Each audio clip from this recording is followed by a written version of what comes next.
Sire, there was once upon a time a merchant who possessed great wealth in land and merchandise, as well as in ready money.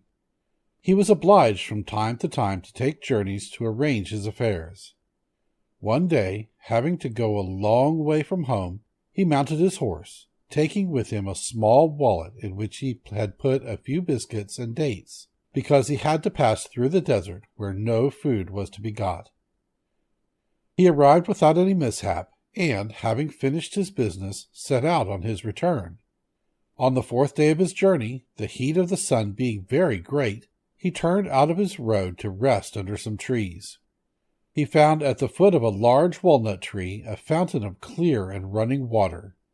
He dismounted, fastened his horse to a branch of the tree, and sat by the fountain, after having taken from his wallet some of his dates and biscuits. When he had finished this frugal meal, he washed his face and hands in the fountain. When he was thus employed, he saw an enormous genius, white with rage, coming toward him, with a scimitar in his hand. "Arise," he cried in a terrible voice, "and let me kill you as you have killed my son." As he uttered these words, he gave a frightful yell. The merchant, quite as much terrified as the hideous face of the monster as at his words, answered him trembling, "Alas, good sir, what could I have done to you to deserve death?" "I shall kill you," repeated the genius, "as you have killed my son."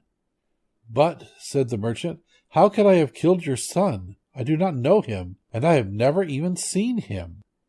"When you arrived here, did you not sit down on the ground?" asked the genius, "and did you not take some dates from your wallet, and whilst eating them did you not throw the stones about?" "Yes," said the merchant, "I certainly did so." "Then," said the genius, "I tell you, you have killed my son, for whilst you were throwing about the stones, my son passed by, and one of them struck him in the eye and killed him. So I shall kill you." "Ah, sir, forgive me," cried the merchant. "I will have no mercy on you," answered the genius. "But I killed your son quite unintentionally, so I implore you to spare my life." "No," said the genius, "I shall kill you as you killed my son." And so saying, he seized the merchant by the arm, threw him on the ground, and lifted his saber to cut off his head. The merchant, protesting his innocence, bewailed his wife and children, and tried pitifully to avert his fate. The genius, with his raised scimitar, waited until he had finished, but was not in the least touched. Scheherazade at this point, seeing that it was day, and knowing that the Sultan always rose very early to attend council, stopped speaking. "Indeed, sister," said Dinarzade, "this is a wonderful story." "The rest is still more wonderful," replied Scheherazade, "and you would say so if the Sultan will allow me to live another day, and would give me leave to tell it to you the next night." Shahryar, who had been listening to Scheherazade with pleasure, said to himself, "I will wait until tomorrow. I can always have her killed when I have heard the end of her story." All this time the Grand Vizier was in a terrible state of anxiety, but he was much delighted when he saw the Sultan enter the council chamber without giving the terrible command that he was expecting. The next morning, before the day broke, Dinarzade said to her sister, "Dear sister, if you are awake, I pray you to go on with your story." The Sultan did not wait for Scheherazade to ask his leave. "Finish," said he, "the story of the genius and the merchant. I am curious to hear the end." So Scheherazade went on with the story. This happened every morning. The Sultana told a story, and the Sultan let her live to finish it. When the merchant saw that the genius was determined to cut off his head, he said, "One word more, I entreat you. Grant me a little delay, just a short time to go home and bid my wife and children farewell, and to make my will. When I have done this, I will come back here, and you shall kill me." "But," said the genius, "if I grant you the delay you ask, I am afraid that you will not come back." "I give you my word of honor," answered the merchant, "that I will come back without fail." "How long do you require?" asked the genius. "I ask you for a year's grace," replied the merchant. "I promise you that tomorrow, 12th month, I shall be waiting under these trees to give myself up to you." On this the genius left him near the fountain and disappeared. The merchant, having recovered from his fright, mounted his horse and went on his road. When he arrived home, his wife and children received him with the greatest joy. But instead of embracing them, he began to weep so bitterly that they soon guessed that something terrible was the matter. "Tell us, I pray you," said his wife, "what has happened?" "Alas," answered her husband, "I have only a year to live." Then he told them what had passed between him and the genius, and how he had given his word to return at the end of a year to be killed. When they heard this sad news, they were in despair and wept much. The next day the merchant began to settle his affairs, and first of all to pay his debts. He gave presents to his friends and large alms to the poor. He set his slaves at liberty and provided for his wife and children. The year soon passed away, and he was obliged to depart.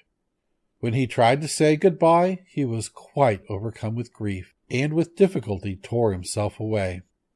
At length he reached the place where he had first seen the genius, on the very day that he had appointed.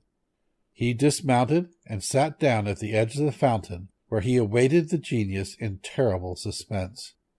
Whilst he was thus waiting, an old man leading a hind came toward him. They greeted one another, and then the old man said to him, "May I ask, brother, what brought you to this desert place, where there are so many evil genii about?" "To see these beautiful trees, one would imagine it was inhabited, but it is a dangerous place to stop long in." The merchant told the old man why he was obliged to come there. He listened in astonishment.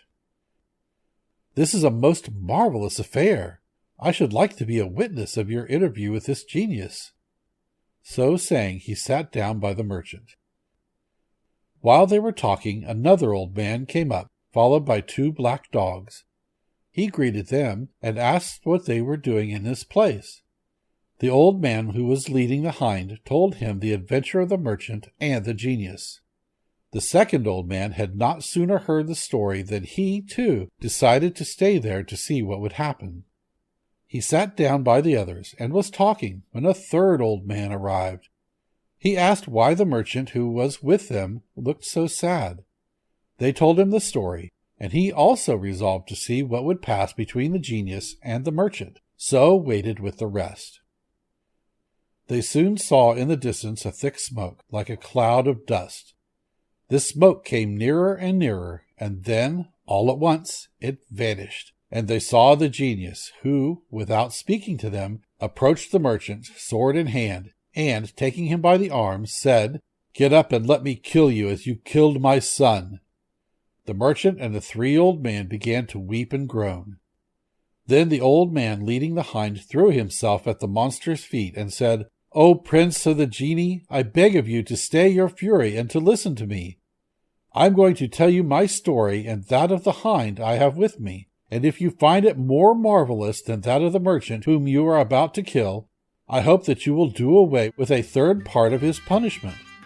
The genius considered some time, and then he said, "Very well, I agree to this."